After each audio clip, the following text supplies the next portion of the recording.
मिसरी टपकेला धरती कवारी में मन हमरो लपकेला। पुराना बाटे घरी गोरी ओही में कम कसहु चली कहत चूना मरबादी देवाला कुल्ही हंस के बोली चले खलासा बना के रहिले। अरे बड़ा मजा बूढ़ तू दीवाना कोइले बौरा कहीं का हमारे कराना में तो पगली लिखाइले। हमरा से सुंदर थोड़ी मिली कुत्ता कहीं का तोरा माई के साला तोरा माई के हम दामाद लागब रे। तोरा माई के हम दामाद लागब।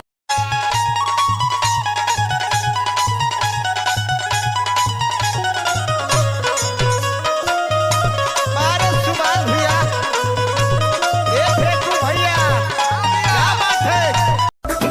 कवन फटर कटनी चटौले पिया चटनी भइल मटा करे ई खासे हो नाही नाम से तलो जो नया नया में हर तलाश सुखी कायल बा दिल हमरो खायल बा चले रहिया में जब छनकत पायल बा। एकरा पलाई जदी केहू जो नजरिया बोटी बोटी काटी दे हब गतरे गतरिया। नहीं हर में रहेगा कोई हाँ हो कोई। राजा रउआ के हाँ रउआ के राजा रउआ के मजा कोई देले होई तब बुझी हमरो से मजा। अरे पंकज जी मर्दा का कहता हो कुछ दिन अउरी संभारा दिल के कुछ दिन अउरी संभारा दिल के।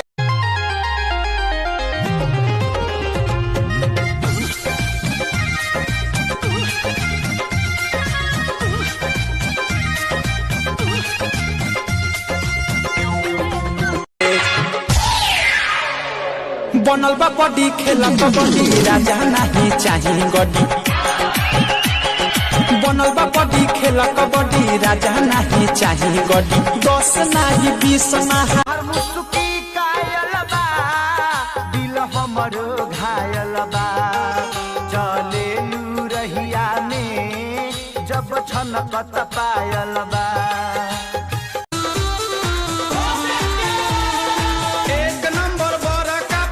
करबानी हम तार वाला तारी द खजूर वाला कम तारी वाली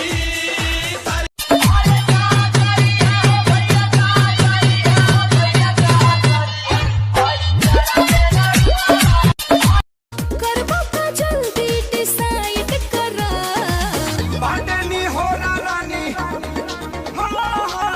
बाटनी हो रानी आजा तू कोरा नीचे से तकिया के साथ गईला जवन गाल में ये परदेसी गदन होता बेसी 75 ये परदेसी गदन होता बेसी पूछन खसरिया देवार सैया सैता में आला नाता जाइम लई हारे। ए जा एगो बात सुन लो ह का एगो खुशखबरी बा। खुशखबरी का बा बोला ना। हमार शादी सेट हो गई। का डीजे डीजे डीजे ई कौन बीमारी हो गई हो? ई बीमारी ना हो ई डर हो। लागत कि तारा सदिया में हमारे डीजे बजावे के पड़ी। डीजे ऐसे मुंह से मत बोला जा। तो कहाँ से बोली।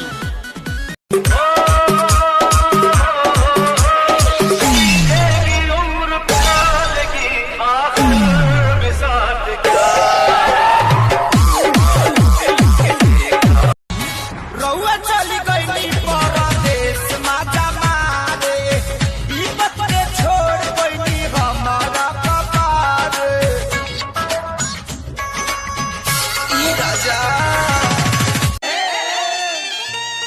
कि फेंकते हम लोग छोड़ दे हो चूल्ही जय हो तो छोड़ दे हो तोहर घर सैया चैता में आवाना तो जाइब नहीं हार करे जा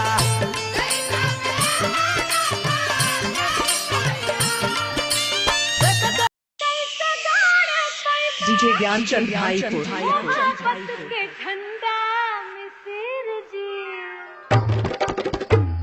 मिसिर जी तू ता बड़ा ठंडा रहले भांग उनका लागल रहे निशा बुझली नहीं बात हमर माही मानीसा एके बार में फूल भइल कोटा रोज के हे बाहल चल के डरामा कितना बताइए खेसारी करनामा अरे आके